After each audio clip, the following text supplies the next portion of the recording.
ጋዜጠኛው ሳልህ አልጃዕፈራዊ በስተመጨረሻ ምኞቱ ተሳካለት። ነገ ከወንድሞቹ ጋር ከነ አነሳ ሸሪፍ ጋር ሊገናኝ ነው። የዓለም ሚዲያዎች በጣም የሚተማመኑበት ብርቱና ጀግና ጋዜጠኛ ነበር። ንጹሃኖቹ ድምጻቸው እንዳይታፈን ሌት ከቀን ያለምንም ፍርሃት ያለምንም ተስፋ መቁረጥ ሲለፋ ነበር። ጋዛ የሸሂዶች ምድር፣ እኛ መኖር ከምንወደው በላይ እነሱ ሸሂድነትን አብልጠው ይወዳሉ።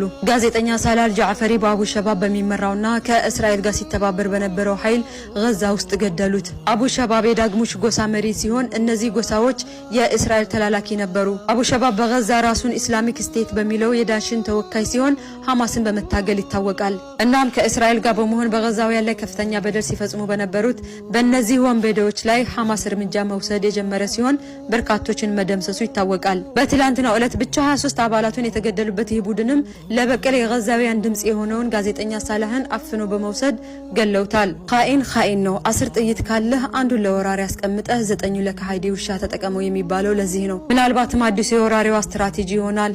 ዶክተር አድሃም ከሳልህ ጋር የመጨረሻ የዋትስአፕ ልውውጡን አጋርቷል። ሳልህ በእጁ የያዘው ዳቦ የአነስ እንደሆነ ሲነግረው ያየው ዶክተር አድሃም ለሳልህ ህልሙን ነግሮት እንዲጠነቀቅ ይነግረዋል። ታዲያ የአላህ ውሳኔ ቀደመና የጽናቱ ምሳሌው ሳልህ ጃዕፈራዊ ወርቃማውን የጡፋን አልአቅሳ ሸሂዶችን ቅፍለት እንዲቀላቀል ሆነ። የጋዛ ጋዜጠኞች ማይክና ካሜራ ብቻ አልነበረም ተሸክመው የሚሮጡት፣ ይልቁንም ለህዝባቸው ግልጋሎት ራሳቸውን አጋርተዋል። እህል ማከፋፈልም ይሁን ቁስለኛን ለማድረስ ቱታቸውን ለብሰው አፈር ይለብሳሉ። ከህዝባቸው የተለየ ምቾት ህይወት የላቸውም። አብረዋቸው ፕላስቲክ ውስጥ ያድራሉ፣ እዛው ሸሂድ ይሆናሉ። ጋዜጠኛው ሳልህ አልጃዕፈራዊ ጦርነቱ አብቅቷል፣ ሰላም መጣ እያለ ሄደ። ነገር ግን ለካሃዲዎች ሰላም ምን ማለት እንደሆነ አላወቁም ነበር። የመጨረሻ ታሪኩን ሲዘግብ ፈገግ ብሎ ነበር። የሚንቀጠቀጥ ድምጹ ከፍንዳታዎቹ ጋር ተቀላቀለ። በደሙ ተናግሮ የማይጨርሰውን ታሪክ ጻፈ። ብርሃኑ ተመልሶ እንደሚመጣ ያምን ነበር። አገሩ ከቅዠቱ እንደምትነቃ፣ ጨለማው ግን ትዕግስቱን መረጠ።